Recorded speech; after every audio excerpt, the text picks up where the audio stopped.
Selamat pagi, gimana kabarnya? Mudah-mudahan semua dalam keadaan sehat selalu.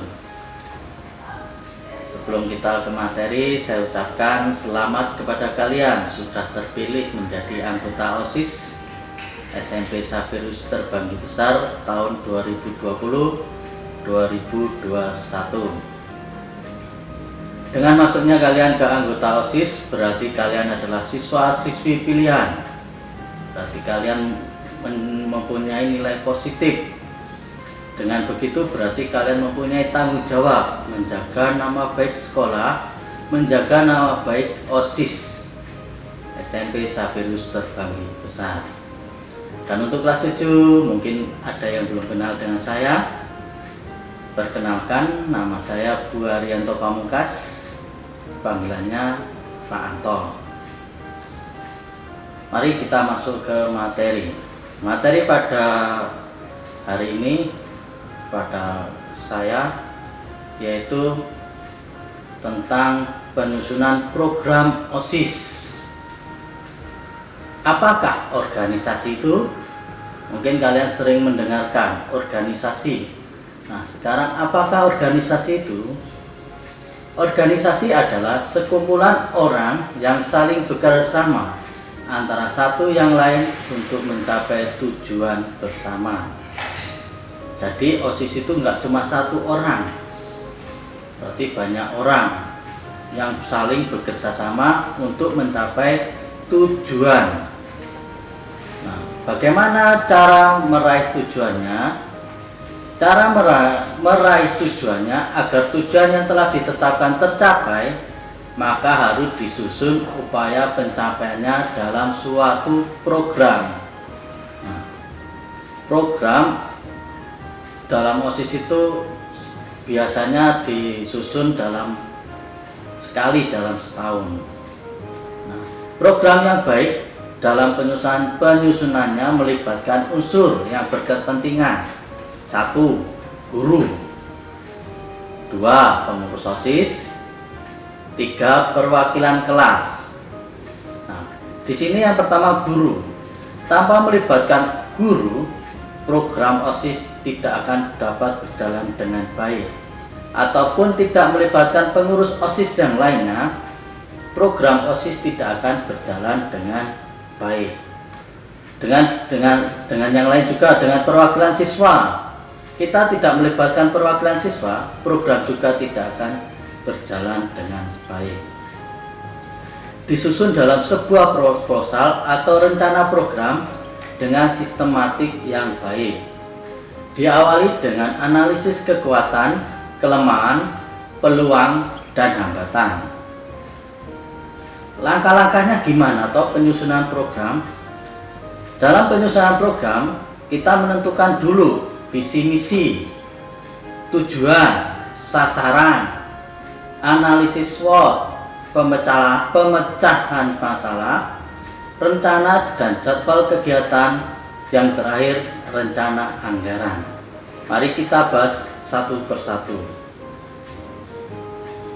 Apa itu visi? Nah, mungkin kita sering tahu visi, sering mendengar kata visi, misi. Nah, apa itu visi?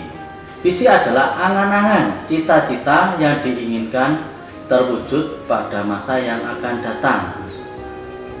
Nah, visi kalian, OSIS kalian tahun 2020-2021 apa? Nah,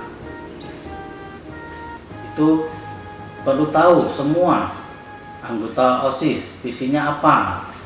Nah, contohnya kalau saya punya contoh, unggul prestasi, luhur dalam jati diri, tanggap teknologi. Itu contoh dari visi. Nah, sekarang misi. Misi itu apa toh? Misi adalah langkah dan upaya yang ditempuh dalam mencapai visi. Nah, misinya itu berarti langkah dan upaya yang ditempuh dalam mencapai visi. Nah, di sini contohnya, saya mempunyai contoh menumbuh daya kreasi dalam bidang seni. Yang kedua, meningkatkan daya kritis siswa. Itu contohnya. Contoh dari misi. Nah, selanjutnya sasaran.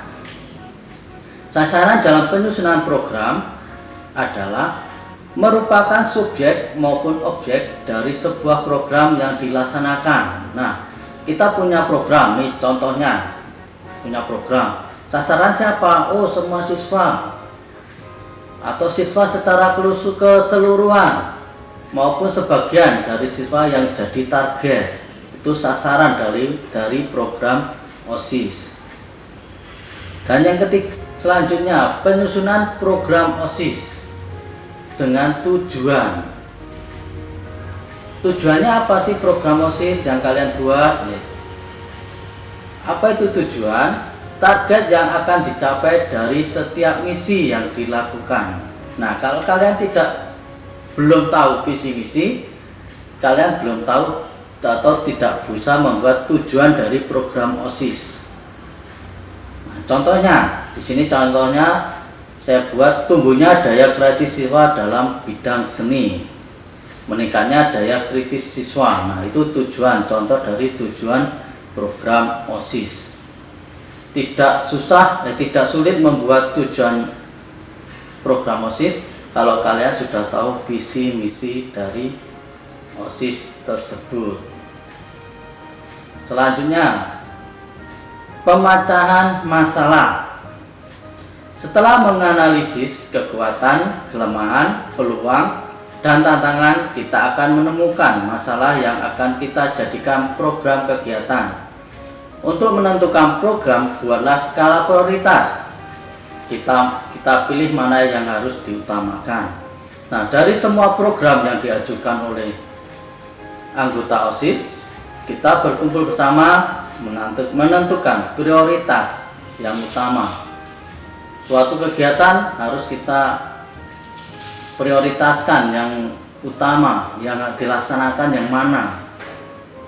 Tidak semua buat program banyak-banyak, yang terrealisasi cuma 2. Karena apa? Belum ada kerjasama menentukan prioritas yang mana yang diutamakan. Selanjutnya, rencana dan jadwal kegiatan. Tentukan rencana kegiatan berdasarkan prioritas pemecahan masalah dengan menentukan anggaran yang dibutuhkan. Buat jadwal kegiatan yang meliputi nomor, nama kegiatan, waktu pelaksanaan, penanggung jawab kegiatan.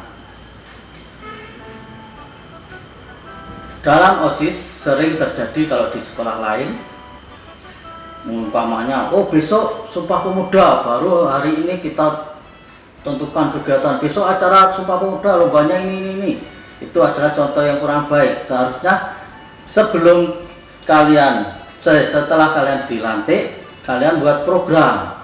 Nah, program itu yang kita lakukan, jangan di luar program kita lakukan. Kita tentukan dulu kapan kegiatannya, nama kegiatannya, penanggung jawabnya siapa, kita tentukan. Enggak harus kayak spontanitas, besok Sumpah Pemuda, hari ini kita buat agenda, besok kita adakan peringatan Sumpah Pemuda. Itu yang salah. Kita tentukan setelah kalian dilantik, dalam setahun ini kegiatannya yang harus dilakukan. Di luar program jangan dilakukan. Selanjutnya, rencana anggaran. Nah, ini yang sering kita keliru dalam suatu program. Meskipun rencana tetap harus dibuat semata mungkin dengan kekuatan dana yang ada. Dalam menentukan anggaran, buatlah rincian tiap mata anggaran sejelas dan sedetail mungkin. Jangan lupa untuk menentukan sumber dana yang akan digunakan dengan jumlah yang dibutuhkan. Dalam suatu program OSIS, jarang yang menentukan anggaran, rencana anggarannya. Kadang-kadang kegiatan sudah berjalan, baru anggaran ditentukan. Kalau bisa kalian setelah pelantikan, kalian buat kegiatan, rencananya, anggarannya dihitung. Contohnya kalau kita BKSN, BKSN bulan 9 tanggal 2 bulan 9 2021, kegiatannya lomba. Nah, anggarannya berapa? Oh, beli ATK-nya 200.000, untuk hadiahnya 500.000, berarti anggaran yang diperlukan 700.000. Terus di situ ditentukan anggaran itu sumbernya dari mana. Oh, dari dana sekolah atau dana BOS. Seharusnya seperti itu. Tidak pas kegiatan baru kita menentukan anggaran yang diperlukan. Selanjutnya, untuk kegiatan dapat dibuat proposal tiap program kegiatan dengan sistematik. Ini jarang kita lakukan. Kita harusnya sebelum kegiatan, setelah buat program, kita buat proposal sebelum kegiatan untuk kegiatan tersebut. Contohnya di sini umpamanya untuk acara BKSN. Di sini proposal biasanya terdiri dari latar belakang, nama kegiatan, tujuan kegiatan, sasaran, organisasi, waktu dan tempat kegiatan, dan yang terakhir rencana anggaran. Nih, saya contohkan tadi BKSN. Latar belakangnya apa? Latar belakangnya untuk memperingati bulan Kitab Suci Nasional tahun 2021. Nama kegiatannya apa? Bulan Kitab Suci Nasional. Tujuannya kegiatan apa? Tujuannya saya contohkan menambah iman siswa beragama Katolik di SMP Xaverius Terbanggi Besar. Nah, sasarannya siapa? Sasarannya siswa Katolik SMP Xaverius Terbanggi Besar. Organisasinya OSIS SMP Xaverius Terbanggi Besar. Waktu dan tempat kegiatan. Waktunya kapan? Kita tentukan waktunya, tanggalnya seumpamanya 2 September 2020 pukul 7.30 sampai selesai. Tempat kegiatan di mana? Tempat kegiatannya di aula. Nah, yang terakhir rencana anggarannya berapa? Kita reng-reng. Walaupun nanti pas kegiatannya ada perubahan, tetap kita rencana anggaran ini kita buat untuk keperluan untuk acuan pada saat kegiatan. Contohnya rencana anggaran dalam BKSN itu perlu ATK umpamanya 200.000, peralatan lomba 100.000, hadiah 500.000, berarti rencana anggarannya 800.000. Sumber dananya dari mana? Nah, kita tentukan sumber dananya dari mana. Oh, ternyata kita konsultasi dengan pembina OSIS. Oh, dari anggaran dana BOS. Kita tulis anggaran dana BOS. Demikian materi dari saya, mudah-mudahan dapat bermanfaat untuk kalian. Mudah-mudahan OSIS tahun 2020-2021 lebih maju dari OSIS yang tahun lalu. Dan bila saya ada salah dalam penyampaian materi, saya minta maaf. Jangan lupa pesan ibu memakai masker, mencuci tangan, dan menjaga jarak di rumah saja. Mudah-mudahan kita selalu sehat, selalu diberkati Tuhan. Selamat pagi. Terima kasih.